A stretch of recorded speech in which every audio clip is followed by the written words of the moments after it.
Mari kita berdoa sebelum kita mendengarkan sharing hari ini. Bapak terima kasih kami bersyukur buat kebaikan-Mu. Kasih setia sayang-Mu gak pernah berubah dalam kehidupan kami.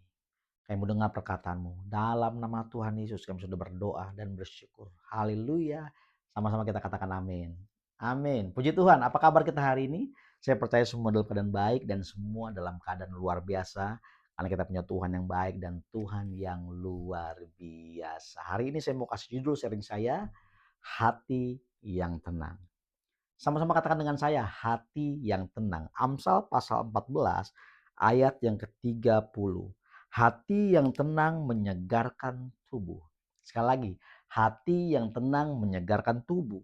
Tetapi iri hati membusukkan tulang. Ternyata ada kaitannya, ada korelasinya di mana kesegaran tubuh kita dengan hati yang tenang. Sekali lagi, ada kaitannya di mana kesegaran tubuh dengan yang namanya hati yang tenang. Makanya kalau kita ke dokter, selalu dokter bilang, "Pak, Bu, jangan stres-stres ya. Jangan stres-stres. Kalau kebanyakan stres akan berpengaruh kepada tubuh.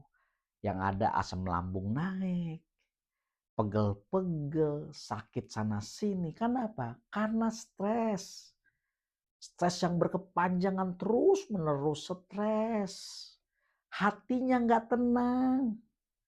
Makanya penting banget buat saudara dan saya memiliki hati yang tenang. Kalau setiap kita memiliki hati yang tenang, itu akan berpengaruh kepada kesehatan tubuh setiap kita. Dan kita akan berpikir dengan jernih. Kalau orang tidak memiliki hati yang tenang, pasti akan asal-asal dalam hidup, gerabak gerubuk. Waduh, pokoknya gelisah terus hatinya. Akhirnya berpengaruh kepada kesehatan, kesegaran tubuh. Nah, bagaimana caranya setiap kita memiliki hati yang tenang? Dalam Mazmur pasal 62, kita buka sama-sama. Mazmur pasal yang ke-62. Ini penting sekali buat saudara dan saya. Menjadi pegangan buat setiap kita. Menjadi kekuatan buat setiap kita memiliki hati yang tenang. Mazmur pasal yang ke-62 ayat yang kedua. Hanya dekat Allah saja aku tenang. Firman Tuhan jelas katakan hanya dekat Allah saja aku tenang. Ternyata ketenangan tidak ada di luar Tuhan. Ketenangan hanya ada di dalam Tuhan ketika setiap kita dekat dengan Tuhan. Sekali lagi, ketenangan hanya ada ketika kita dekat dengan Tuhan. Dekat di sini bukan bicara tentang ya cuma dekat, sekedar dekat aja. Bukan. Tetapi tentang yang namanya keintiman, kedalaman dengan Tuhan. Membangun persekutuan dengan Tuhan setiap hari. Membangun yang namanya keintiman setiap hari. Ketika saudara dan saya membangun kekuatan kita dalam Tuhan, sehingga Tuhan yang mendominasi hidup kita, makanya kita bisa hidup di dalam ketenangan dalam hati. Karena ketenangan dalam hati, siapa yang mendominasi hati kita? Kalau yang mendominasi hati kita dunia, makanya kita nggak bisa tenang. Kalau yang mendominasi hati kita yaitu keinginan-keinginan kita yang buas, kita nggak bisa tenang. Makanya firman Tuhan jelas katakan dan mengajarkan kita pada hari ini untuk kita bisa tenang. Memiliki hati yang tenang. Yaitu kita dekat dengan Allah. Kita harus sungguh-sungguh membangun persekutuan dengan Tuhan. Memiliki keterhubungan dengan Tuhan. Kalau listrik itu mau nyala, harus terhubung dengan kontaknya. Bagaimana listrik mau nyala kalau nggak terhubung dengan kontaknya? Bagaimana setiap kita mau tenang kalau kita nggak terhubung dengan yang namanya sumber kehidupan, sumber ketenangan, yaitu Yesus. Harus terhubung. Ayat yang ketiga dari Mazmur 62. Hanya dialah gunung batuku dan keselamatanku, kota bentengku, aku tidak akan goyah. Ini bicara tentang yang namanya apa? Keyakinan. Ketika saudara dan saya yakin dengan siapa saudara dan saya bangun persekutuan, kita akan aman dalam kehidupan setiap kita. Kita akan tetap aman karena kita tahu Yesus adalah kota perlindungan kita, kekuatan kita, kota benteng setiap kita. Kalau kita nggak tahu siapa kota benteng kita, kekuatan kita akan hidup cenderung asal-asalan dan pada akhirnya kita tidak memiliki ketenangan dalam hati kita. Kita akan mengambil keputusan dengan gerabak-gerubuk. Kita akan ras dalam kehidupan kita dan pada akhirnya kita salah terus dalam mengambil keputusan. Karena apa? Karena kita tidak memiliki ketenangan, yang ada kecemasan, ketakutan, kekhawatiran, stres akhirnya dan mengaruhi tubuh setiap kita. Tuhan mau setiap kita juga bisa menjadi pengelola yang baik. Ketika setiap kita mengelola hati kita dan kita memiliki ketenangan dalam hati karena Yesus yang menguasai setiap kita, maka saya percaya kesehatan tubuh, pikiran yang sehat akan saudara dan saya dapati. Ketika setiap kita hidup di dalam ketenangan di mana kita dekat dengan Allah.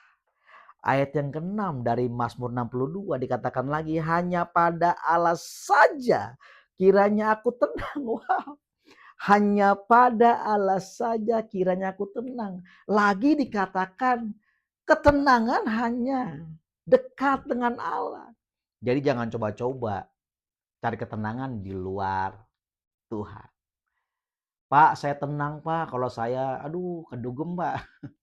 Pak, saya tenang Pak kalau saya minum minuman Pak. Pak, saya tenang kalau saya ngerokok Pak. Pak, saya tenang kalau uang saya banyak. Pak, saya tenang kalau deposito saya banyak. Pak, saya tenang kalau rumah saya gede. Jangan taruh ketenangan setiap kita kepada hal-hal yang sementara. Jangan taruh ketenangan kita kepada hal-hal yang tidak abadi. Tapi taruh ketenangan kita hanya dekat Allah saja, saudara dan saya tenang. Maka setiap kita akan berjalan dalam kehidupan setiap kita sesuai dengan apa yang Tuhan mau. Karena yang menguasai hati kita adalah damai sejahtera Allah. Damai sejahtera Kristus.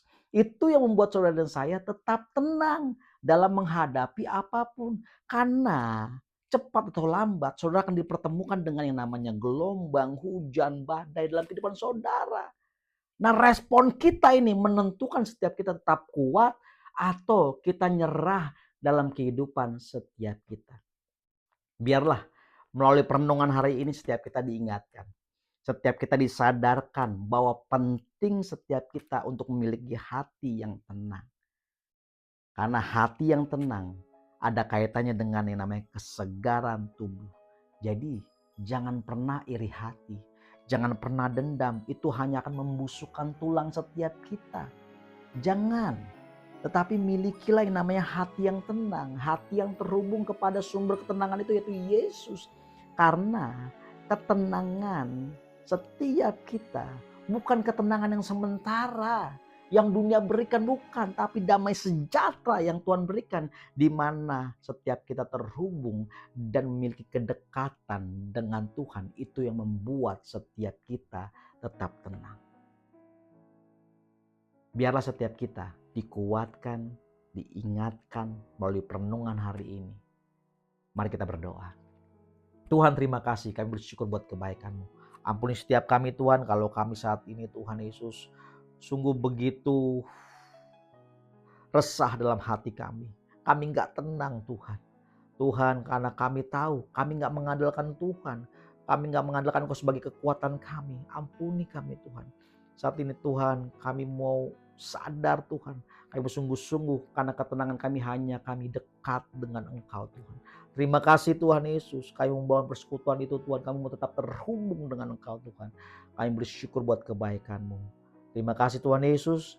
Kami sudah berdoa dan bersyukur. Haleluya. Sama-sama kita katakan amin. Tuhan Yesus berkati kita.